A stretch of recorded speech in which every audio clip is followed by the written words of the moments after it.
بسم اللہ الرحمن الرحیم۔ السلام علیکم دوستو، تو آج ہم بات کریں گے اوسینیٹ ڈی سسپینشن کے بارے میں۔ تو دوستو، اوسینیٹ ڈی سسپینشن ایک OTC پروڈکٹ ہے۔ اوسینیٹ ڈی سسپینشن ان بچوں میں بہت ہی مفید ہے جن کے دانتوں کی نشوونما ٹھیک نہیں ہو پا رہی اور دانت بھربھرے ہوتے جا رہے ہیں۔ اوسینیٹ ڈی سسپینشن ایسے بچوں میں بھی مفید ہے جن کی گروتھ پراپر نہیں ہو رہی، آئے دن اپنے بازوؤں کے جوڑ نکلوا بیٹھتے ہیں، ان میں اوسینیٹ ڈی سسپینشن بہت ہی زیادہ مفید ہوتا ہے۔ اوسینیٹ ڈی سسپینشن اور بھی بہت جگہ استعمال کیا جاتا ہے، مثلاً اوسٹیوپروسس یعنی کہ ہڈیوں کا کمزور اور بھربھرا ہو جانا، اوسٹیوملیشیا اس بیماری میں ہڈیاں نرم ہو جاتی ہیں، اور اس کے علاوہ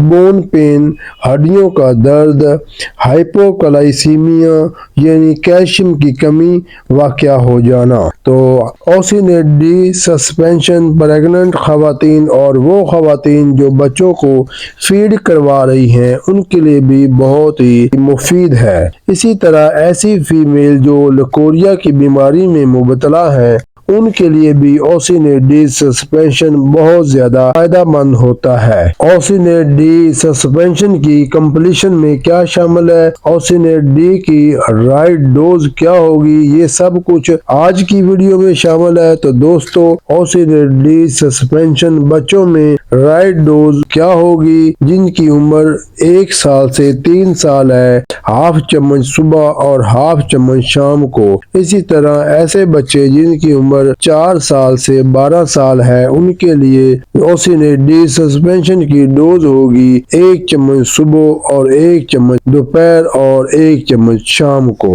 اور جن بچوں کی ایج 12 سال سے زیادہ ہے ان کو اوسینیٹ ڈی کی ڈوز 2 چمچ صبح اور 2 چمچ شام کو دینے ہوں گے، اور بڑوں کے لیے اوسینیٹ ڈی ٹیبلٹ استعمال کریں گے جن کی رائٹ ڈوز ہوگی 1 ٹیبلٹ صبح اور 1 ٹیبلٹ شام کو۔ جی تو دوستو، اب ہم بات کریں گے اوسینیٹ ڈی کی کمپلیشن کے بارے میں۔ اوسینیٹ ڈی کی مین کمپلیشن میں وٹامن D3، کیلشیم، فاسفورس اور پروٹین کا مجموعہ ہے۔ تو دوستو، وٹامن ڈی خاص کر ہڈیوں کے لیے بہت ہی مفید ہے۔